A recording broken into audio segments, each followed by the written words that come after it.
Okay, great. We're going to get started. So thank you everyone for joining. It looks like a great turnout so far. And as I mentioned, we are going to be recording this and are also open to having another session as well. So we're glad you could join us today for the informational webinar at Scholars Program. And I'm going to go ahead and turn it over to Chris Forrest.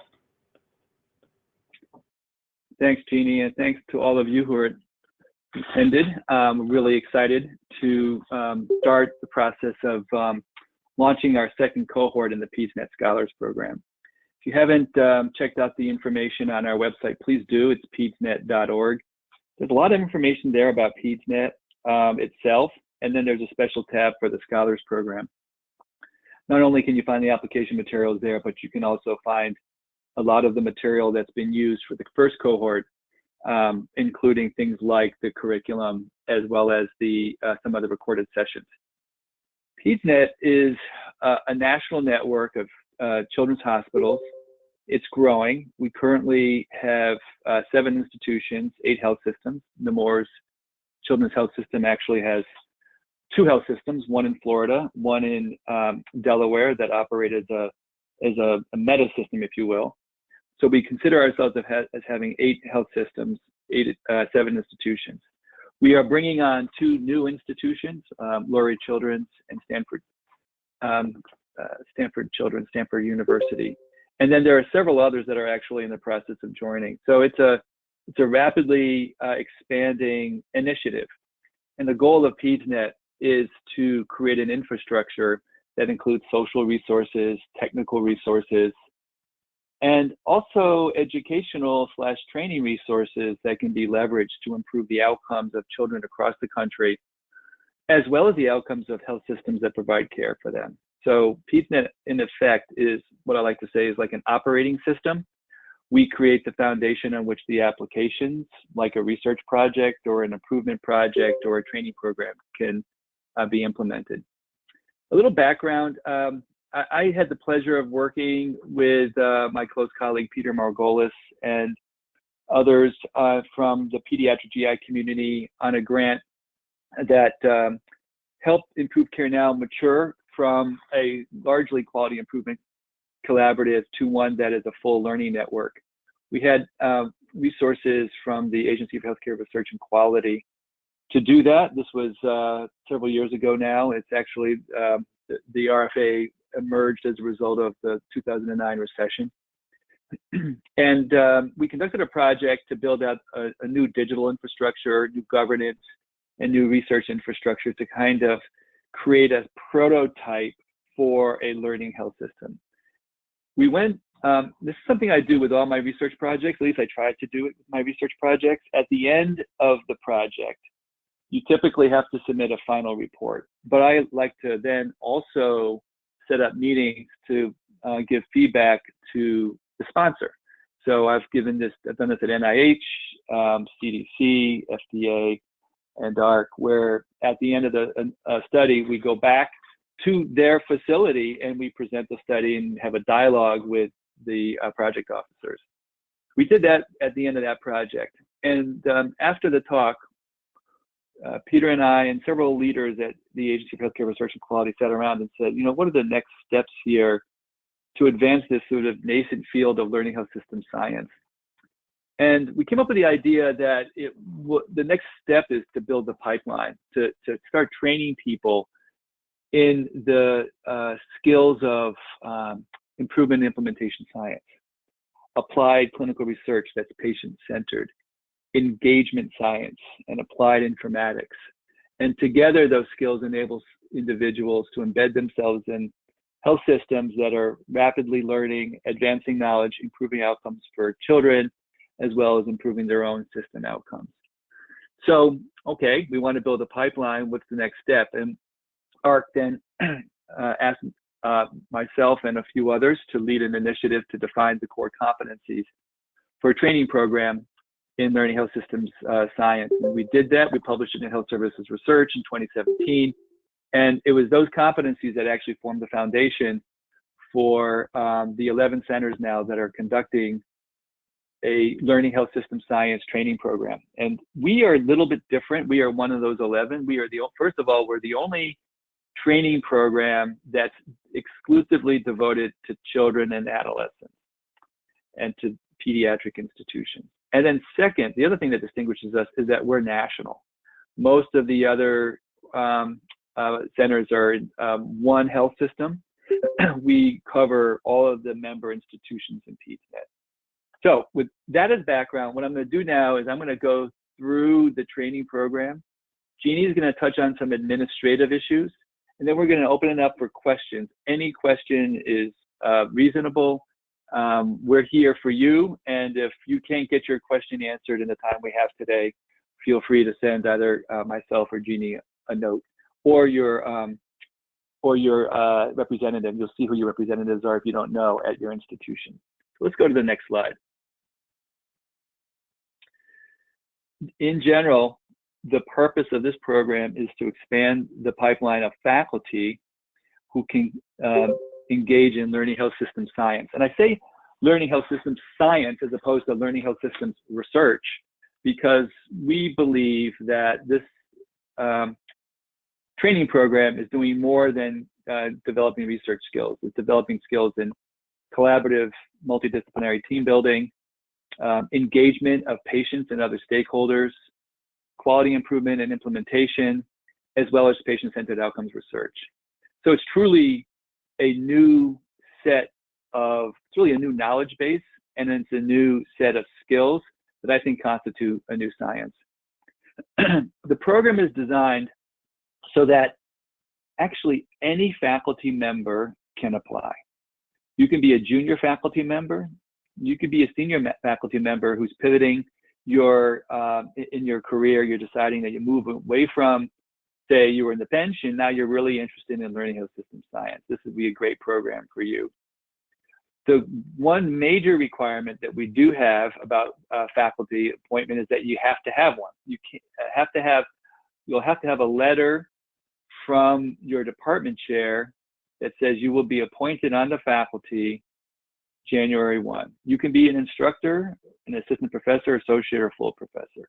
But what you can't be is a fellow who's concluding, say, in June 2021 and only participate in part of the program. If that's your situation, then what we ask is that you apply the following cycle, January of 2022.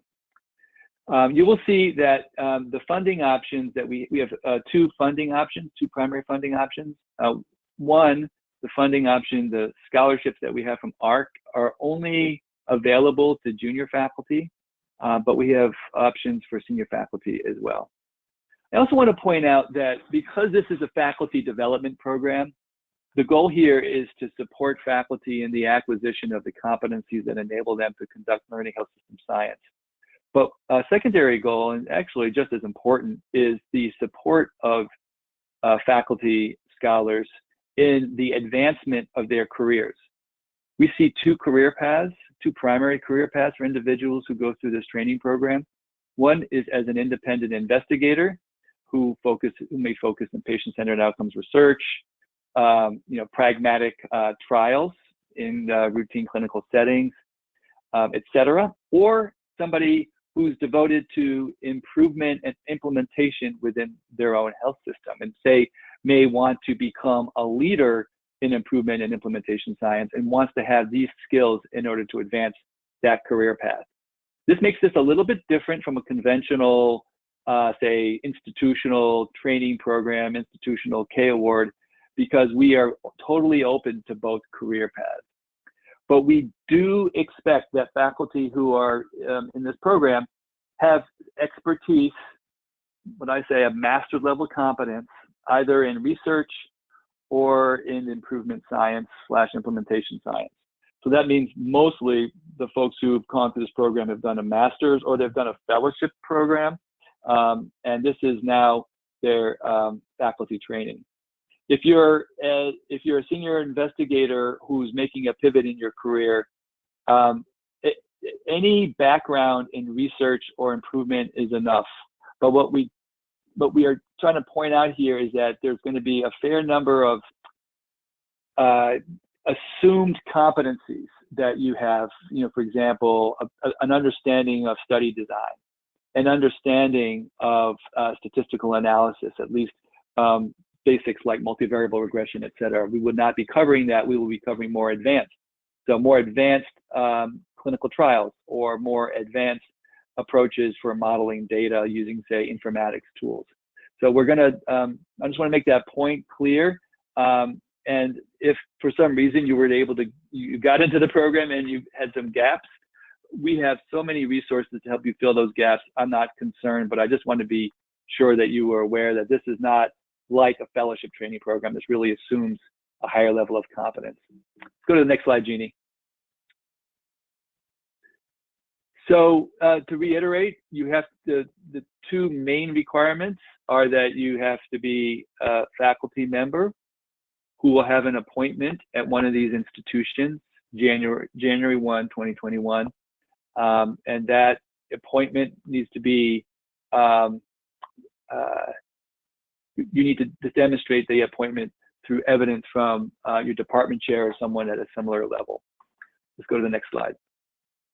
Oh, wait, stay there for a second, Jeannie, go back.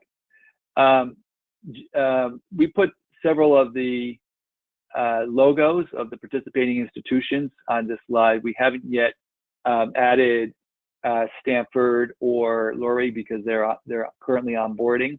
But I did want to point out that we do have the Institute for Healthcare Improvement as one of our partners. Don Goldman, who was really one of the founders with Don Berwick of IHI, is on our leadership team. He serves as the Chief Science Officer Emeritus. He probably wouldn't want to be called one of the founders, I don't know, but I think of him that way, and we are currently very,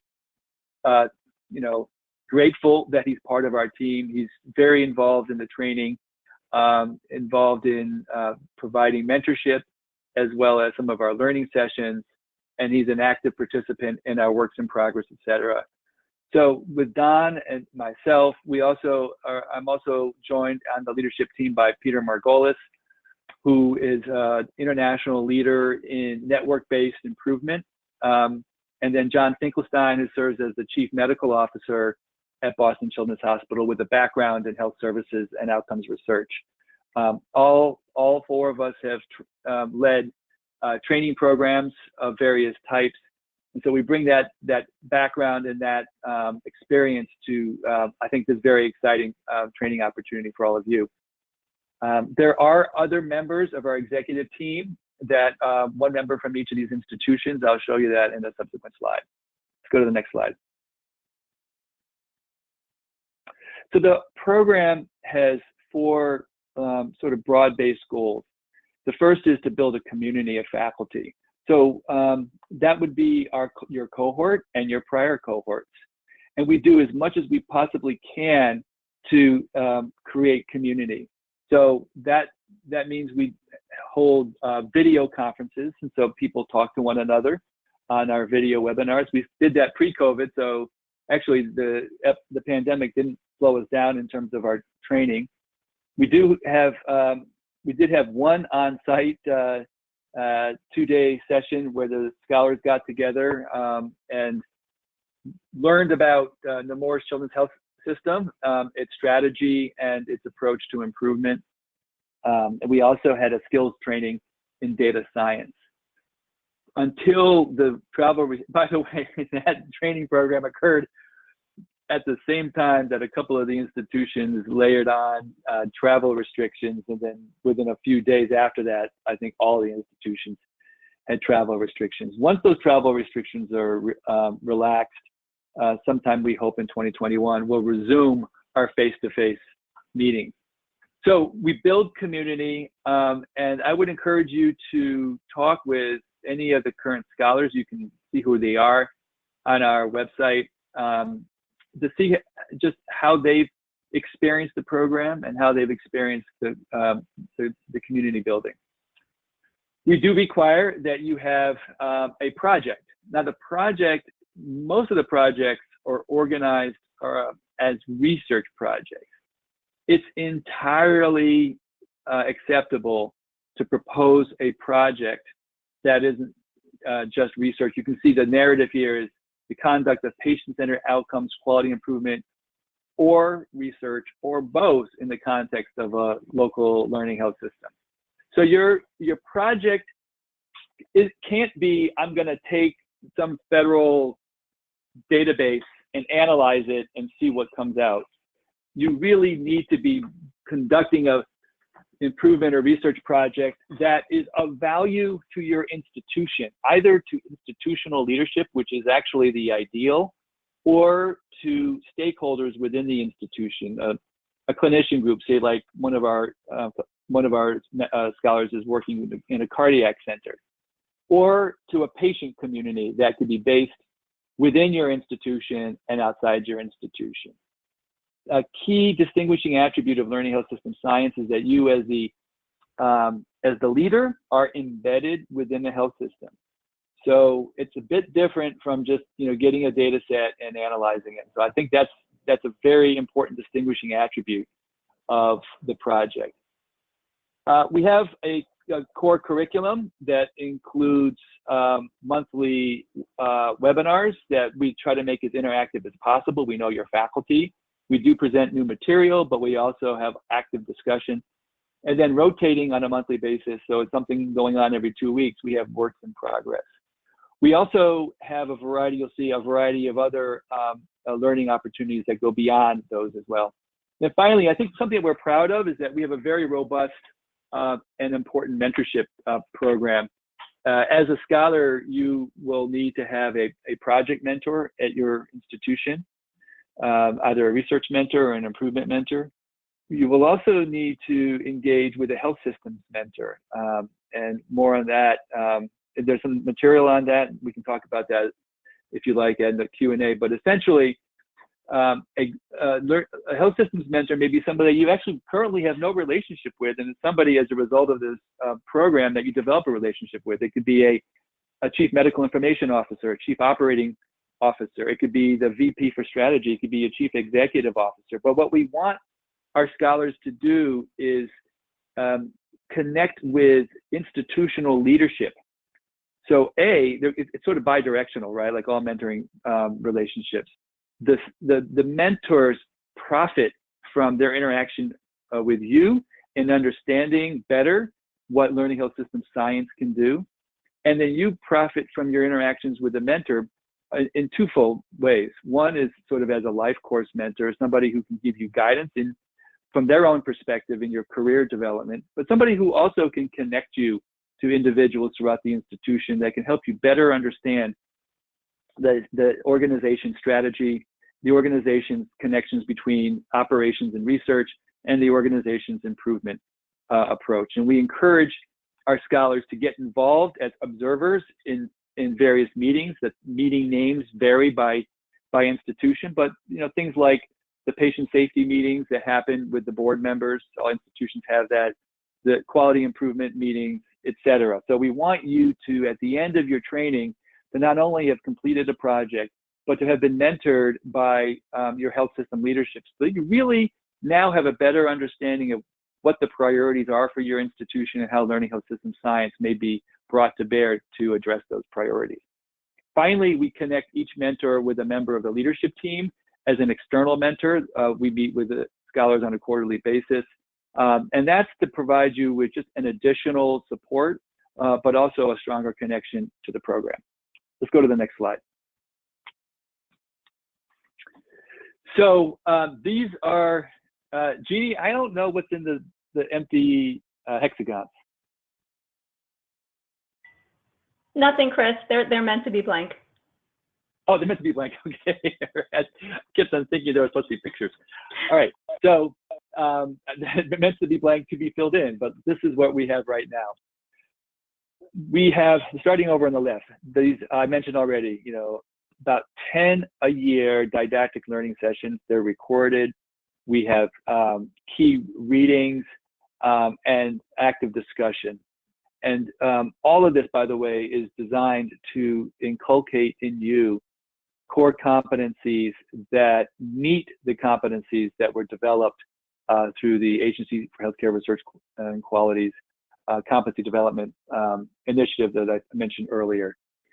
We have the in-person training workshops, 2 per year. Those have a twofold purpose. One is to learn new skills in a more intensive way, and the second is to learn about institutions outside of yours. We have works in progress sessions where you as a scholar present your work. We also review articles, key articles in those sessions. We in addition to that, have identified a few self-guided online courses. So there's a terrific IHI course that is now we obtained through edX that Don Goldman was very involved in on quality improvement. We also have made available implementation science modules, and then we have available as well data science modules. So we're all about, as faculty, giving you the resources that you can then tap into when you have free time to enhance your skills. So we do that through these MOOCs as well as through these video sessions. We talked about the personal mentorship team, and then ARC itself has a Learning Health System Leadership Series, and that is made available to the 11 programs. We're one of them, and those are sort of national leaders in learning health system science. So Peter Emby, who's an informatics leader, is a speaker in that series. Lisa Simpson, who's the executive director of Academy Health and a former deputy director of AHRQ, was a speaker. Academy Health has a big focus on learning health system science as well. Let's go to the next slide.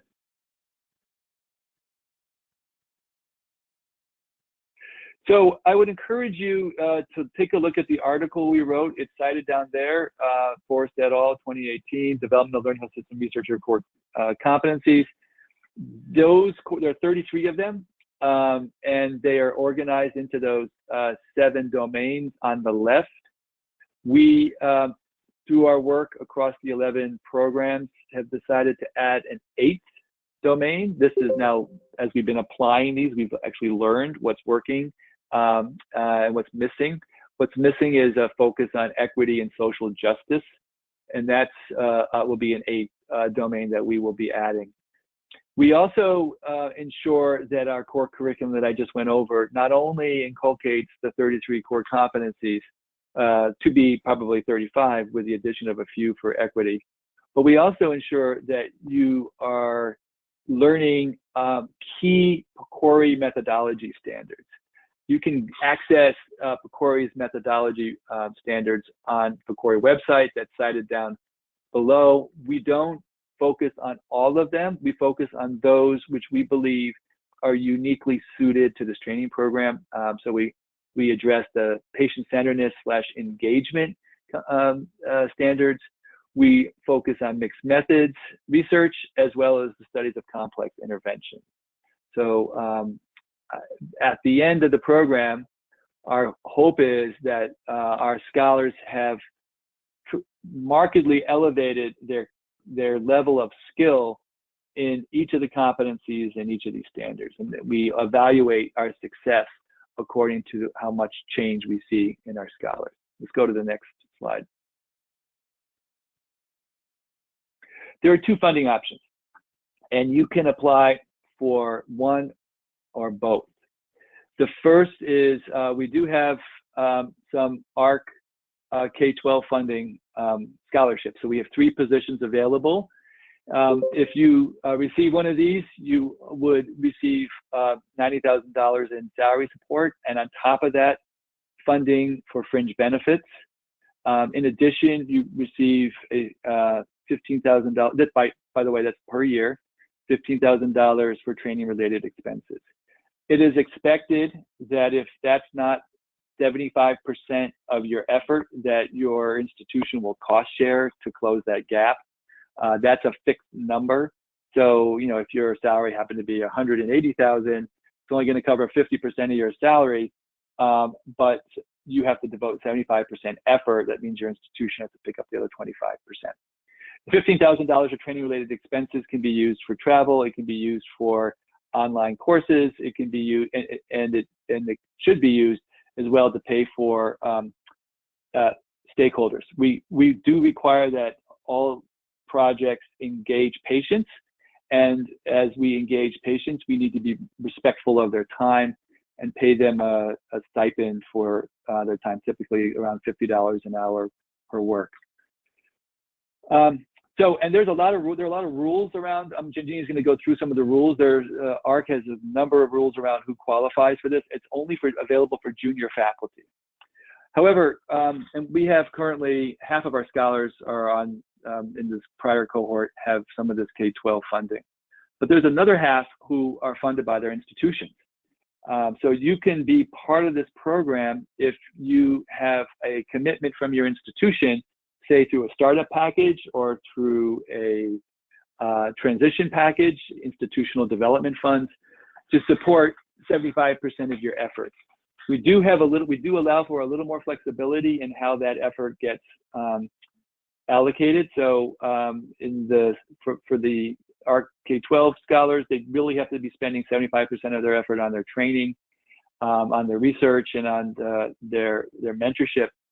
The institutionally funded, we require a minimum of 50%, up to 75%, but at that gap, that 25%, could be paid by the institution, say if it was for learning health systems related activities, such as if you were paid to be part of a quality improvement team, or if you were paid to be part of an analytics team, etc.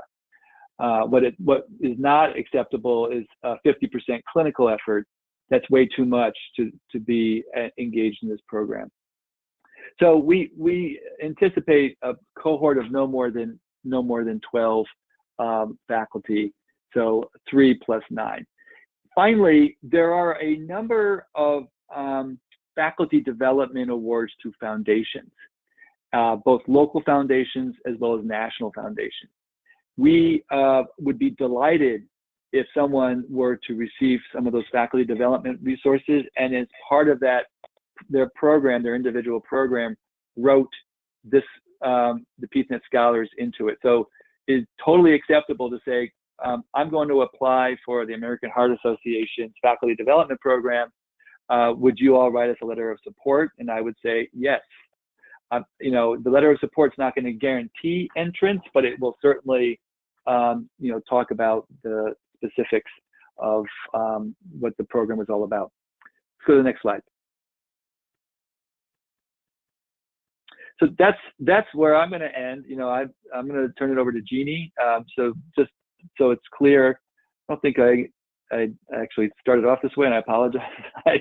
You got my name, but you didn't get the fact that I direct PEDSnet, as well as I'm the program director for the Scholars Program. We do have a phenomenal administrative director, Dr. Jeannie Moon, whose PhD in health services research is from Johns Hopkins School of Public Health, and she's worked with me for a few years now.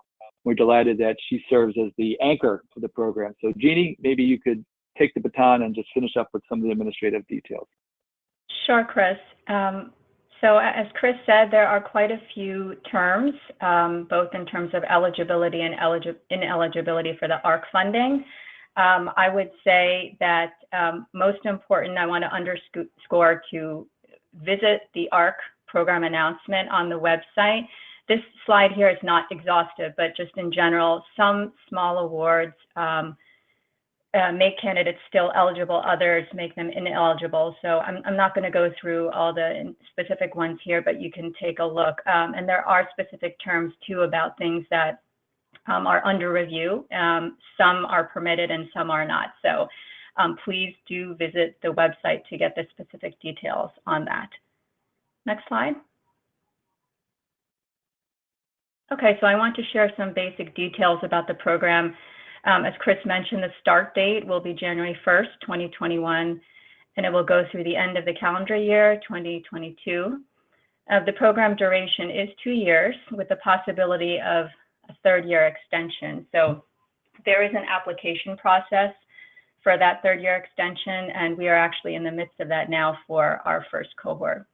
I think Chris also talked a bit about this, which is that the expectation is 75% effort for the program, And for those sponsored by institutional support or other extramural support, there is some additional flexibility.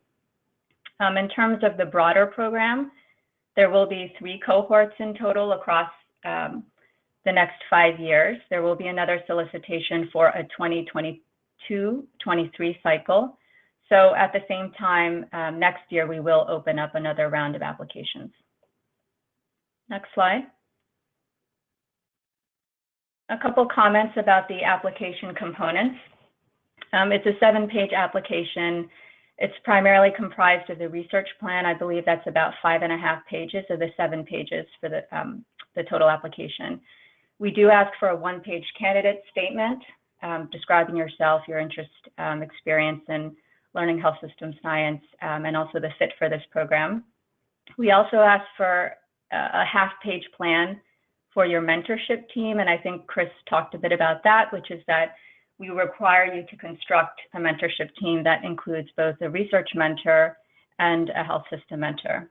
He also alluded to the fact that we provide a little more description about the type of person you might consider and some suggestions for interactions and engagement. And I believe that's in the instructions application document. We also request a bio sketch of the applicant and also the research mentor, and then letters of support from both of the mentors, and then lastly, a letter of support from the department chair, just to ensure the protection of required effort. And I'll just mention here, we did put as a footnote, a budget is not required at the time of submission. That would be something that's requested after admission to the program, because the budget is pretty fixed, as Chris shared. Next slide. Okay, this is just at a high level, the application process timeline. We've obviously released the application and announcement. The governance for the application process is that each PEDSnet institution may submit up to 3 nominations by this November 3rd deadline. Of those 3 nominations, 2 may be for the ARC. So on the cover page template, which is part of the materials on the application website, we ask all applicants to indicate what source of funding they would like to be considered under. And as Chris said, one could be considered for both types of funding. We're not sure the likelihood of that, but that is permissible. Also, after the November 3rd applications, which are submitted to the program office, all applicants are offered a conference interview with 1 or more members of the review committee members. And the selection of scholars will be based on scoring of the proposals, candidates, ranking, which may take into consideration other criteria factors that the PEDSnet program executive committee decides to apply. Just going back up to the 3rd line here, interim. So it is at the discretion of the institution leads to determine a process for selecting their nomination. So that's something that's completely managed by the leads at the site. So that's why it's so important to connect with these individuals, and we have a list of them on the next page. Our anticipation is that we do, sorry, just going back. Yes, our anticipation is that we do notify the applicants by November, and then there is a formal process for ARC review and approval. Next slide. Okay, this is the list of the institutional contacts. I didn't put emails here for space, but they are listed, I believe, both on the website and on the materials on the application website. Next slide. I just do want to point out here, acknowledgement, I think Chris alluded to this earlier. The PEDSnet Scholars Program leadership is broader than the previous slide with just the contacts, and we have a few of those individuals listed here. And I hope to eventually as well list the broader PEDSnet Scholars Program faculty and mentors as well on the website, but this is just for your information. And then lastly, right, I just want to direct folks again to the website where we have an application devoted to this process, and as well more information on PEDSnet as a whole. You are free, if you have any questions, certainly to reach out directly to me, or we also have a PEDSnet email as well. So maybe I'll stop here, Chris, and then we can open it up for questions. Yeah, great. So we have a bit of material. We are here for another 25 minutes for any questions that you may have. So just chime in. Feel free to ask away. If folks want to also use the chat function, that's we can keep an eye on that as well.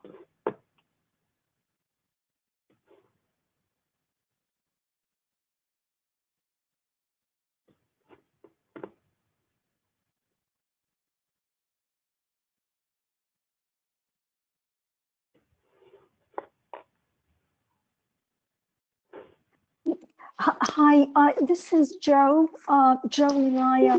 I just have a question. Since it's a PEDSnet program, do the research projects, do they need to use PEDSnet data, or it can be any kind of data? That's a very good question. And we probably should have mentioned it earlier. No, we do not require use of PEDSnet data. In fact, we kind of discourage that. It gets really complicated. We have a database, for those who don't know, of 7 million kids, but it's one of these real big data resources, so it's highly complex. It's not a flat file. It requires significant database skills in order to analyze the data. So Joe, we do not require. In fact, what we like to see is that the project is done within your own institution. And we have scholars who've gone beyond their own institution.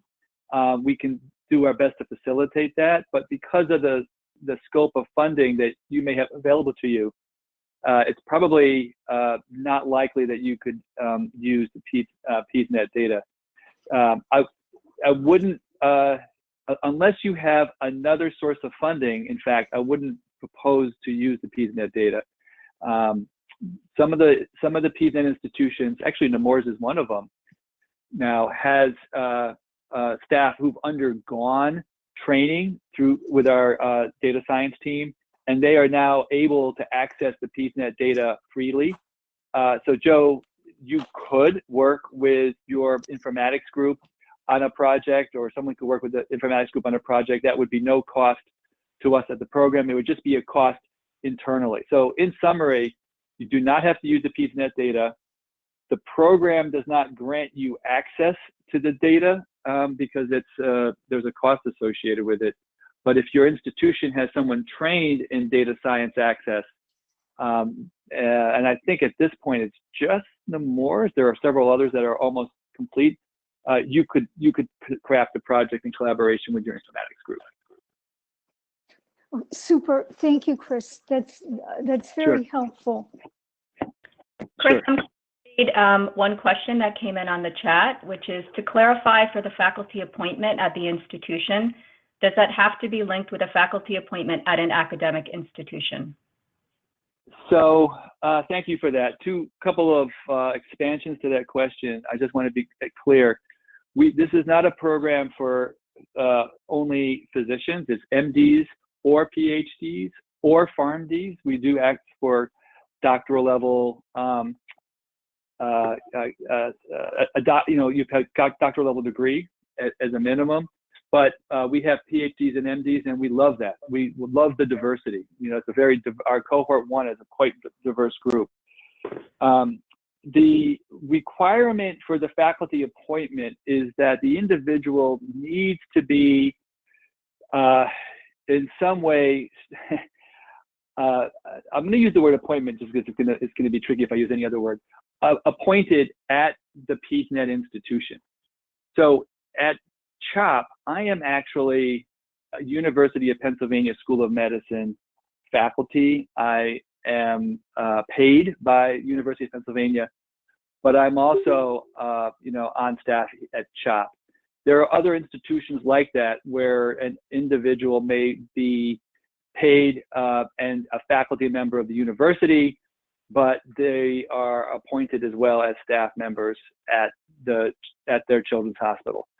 So what would not be allowed is if a PhD from, say, University of Cincinnati, who was not connected to Children's Hospital, Cincinnati Children's Hospital, wanted to apply, that individual would not be eligible because they've got no relationship to Cincinnati Children's.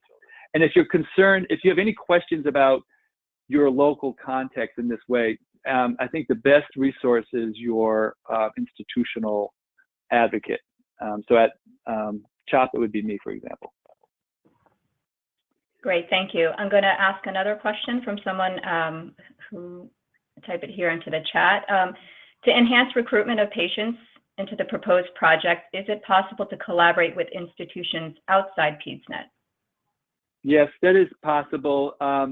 It is challenging because of the size and the scope of these projects.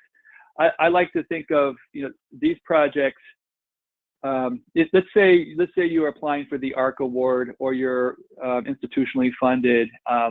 In either case, you are going to be eligible if you're a junior faculty for an independent K award down the road after you're done with the program. In fact, you'd be pretty competitive. This is a great program to set you up for independent funding. So I like to think of this project as essentially the pilot study for what you might do for an independent K award. So if you're a senior faculty, however, then you might say, well, I actually think I have enough colleagues across the PEDSnet institutions.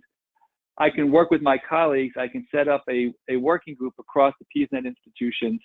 And that's great. We actually have an example of that with one of our scholars who's developed with connections with other faculty in the cardiac centers across a few of the PEDSnet institutions.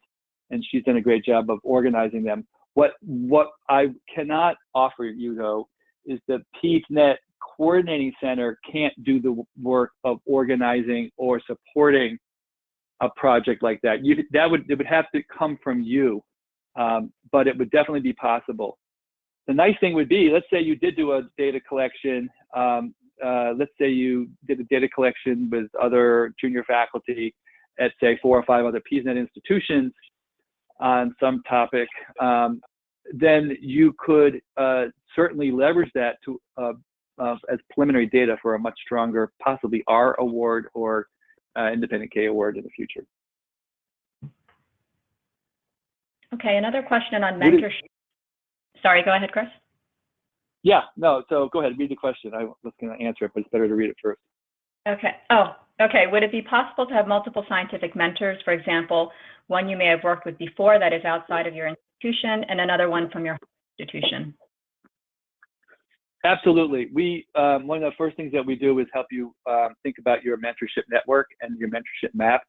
You do have to have a strong mentor within your institution.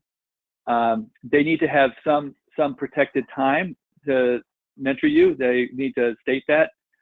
If you get one of the ARC scholarships, there's, I think, $5,000 in there, in addition to the other resources for the research mentor. If you're institutionally funded, we do ask that the research mentors commit some time to supporting you.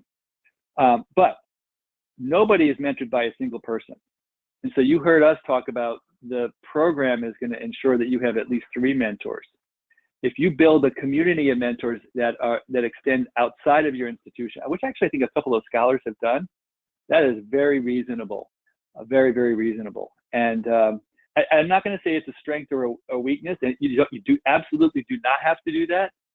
But if you did do that and you said, I have an institutional mentor who has expertise in this body of knowledge and these skills, but I'm going to augment that with another research mentor that I worked with at another institution because she has, complementary skills, totally reasonable, absolutely reasonable. It's also reasonable to have a primary mentor and a secondary mentor in your home institution. And that model is a model that several of our scholars have implemented.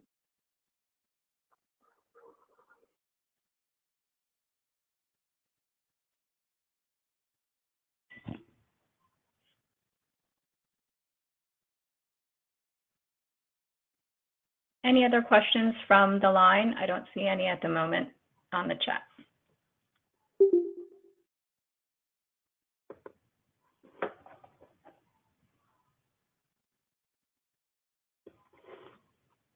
So in to end this, I would say thank you for your time today. You be sure to connect with your institutional representative to let them know about your interest. They will work with you on the internal application process, and they will be your advocate. They will not be able to vote on your application.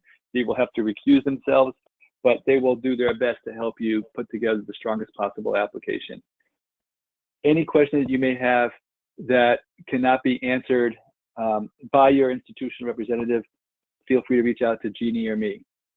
I'll end with that, but I'll also, Maylin's question, I'll touch on that just a minute or two, and then we'll get off the line. It is anticipated that the project will be completed from design to analysis with the timeline of the program. Assume that dissemination can occur outside of the program. So we do hope that you complete your PEDSnet Scholars project, which could be, again, it could be a research project, it could be a institutional improvement project within the time period of 2 or 3 years. I think you want to try to design it so that you can get it done within 2 years. We do have some scholars who are using this 2 or 3 years to do a piece of a larger project, but it's sort of phased so that there's a discrete phase that is being implemented during their PEDSnet Scholars time. So for example, one of our scholars is developing intervention, and that particular program of research has multiple stages of intervention development, and then it has the pilot testing, and then it has the scaling. All right, and so that person's project worked very well in the time in which she had in the PEDSnet Scholars program, but it only really focused on intervention design. The primary criterion for a third year isn't just that I didn't finish my project in my first 2 years. We actually want people who are independent investigators. If that's your career path in your third year, you can either be finishing up or even slightly expanding your project, or but you have to be writing a grant. That's the deliverable, is actually writing a grant for the next phase of your work. If you are in, say, a quality and safety track, and that's where that's your direction for your future, then what we ask is that third year has to be devoted to completing a project that will have a high impact at your institution, and you need to provide evidence for that. So try to design it so that you're done in 2 years, but with an eye towards 3. And you don't have to, if it's going to take 5 years for the whole program, see if you can chunk it so that you can get something discreetly done in 2 years that's publishable after the end of the project. Okay, great. Thank you. And Jeannie, this will be posted. The recording will be posted. Yes, I will post the recording in the same place where everyone found the dial-in information. So that should be available, and any other news we'll make available there. Thank you so much, everyone, for joining the call today. And as Chris mentioned, I think I want to encourage you to really utilize the resources that are available to you, your site lead. Please don't hesitate to contact me. I believe I have some emails already in my inbox between yesterday and this morning about some questions, and I will follow up with folks. And last of all, I would encourage you also to reach out to the current scholars if you have an interest to speak with them and get a flavor for their experience. They're more than happy to speak with you, even if they're not at your own specific institution. So again, thanks everyone so much for joining us.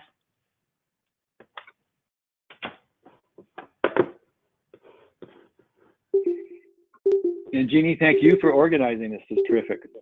Thanks.